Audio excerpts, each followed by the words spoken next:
And that's kind of like a big one, right? Like, what is happening with Spider-Man? Like, how does that connect to everything? And when it comes to theories and everything, like, we've seen so many. Like, it's endless amounts Yeah. of theories in relation to Spider-Man 3. And we know that's coming off the backbone of WandaVision. And, like, Kevin Feige even stated it. It's connected to Doctor Strange and WandaVision, so something's happening here. We know multiple Spider-Men are coming into it. We know it's meant to bridge that gap between the Sony side of things and the Marvel. And um, my guess is that Sony is going to position that film as a potential. We can do a Spider-Man 4. We can do Amazing Spider-Man 3 if we want. Like, I have a feeling that they're positioning the third film also as a, like, safety for themselves, where you can spin off any Spider. Like, I'm being real with you. I will not be surprised if we get the Spider-Man 3, right? And one of the other Spider-Man that jumps in, we never see his face, is Ben Reilly. And there's like, oh, Oh, 100%, yeah. Yeah. because, dude, that character sells so much merchandise, and they I mean, just you put. think for a lot of people, especially our age, Ben Riley was their Spider-Man. Yep, exactly. Yep. People don't like Ben Riley for good reason. Ben Riley kind of sucks, but he's still the first Spider-Man like our generation knew. Like it's nuts, and like the classic suit with the hoodie, it sells. It's 90s as all hell, but it sells. It's crazy. It's nuts. Yeah. And another thing is, what's your take on all the adjacent, I guess, Marvel, Sony What you stuff? like Venom and all that. Yeah, yeah. Do you think they acknowledge I that in any way? I you've seen that Tom Holland video, right? Which one? He's like, for legal reasons, I can't answer that question Uh-huh. when asked about Venom. It's like he's in this movie. Yeah. Let's be honest here. They haven't. No one said anything, but he's in that movie. If he wasn't in that movie, he wouldn't have said that. Yep. There's literally no reason why he'd be like, for legal reasons, I can't say it. Like, no, he's 100. Whether it's Tom Hardy and Venom, I don't know. I think we might have heard rumblings if Tom Hardy was in it. I think Venom, as a concept, is in this movie. Oh God, yeah. I think in this movie, to separate Tom Holland from the other two, you give him the black suit. Oh, that would honestly make sense. And also, it's the third movie. You can't do a third Spider-Man movie without Venom because Sony. We all know TASM 3 was going to have Venom in it anyway.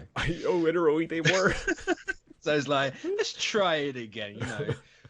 With something like a Venom in the Spider-Verse, you know, it's not taking anything away from that character because it's more, if anything, it's more accurate, right?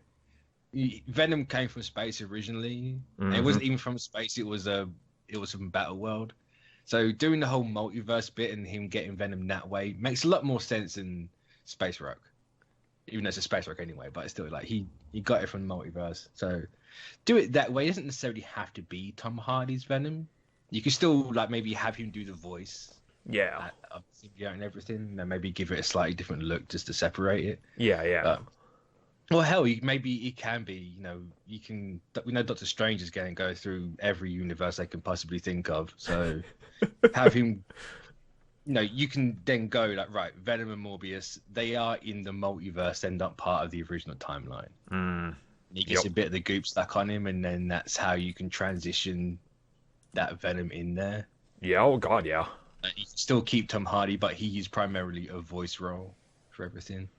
That would work, and it's kind of a nice way to jump in between the two, and yeah. Because that way, Tom Hardy's Venom can have the spider on him because he's made contact with Spider-Man. He's seen what it's like. He's seen all three, and that's why the spider's so different and so big on Venom because it's like, oh, it's a combination of everything. That could work, honestly, yeah. Like, the Venom symbiote's like, look, you're still a loser, but these guys are kind of cool, so I'm adapting their motif. Hey, they swing as well. Let's do that. Yeah. Let's swing like... It's honestly the best way. Yeah. No, that's the best way, honestly. And then you just completely forget Morbius. You know, that movie's... No, it's over there. Well, here's another thing. We know Amazon is picked up that Silk series. Do you think Silk just shows up in this?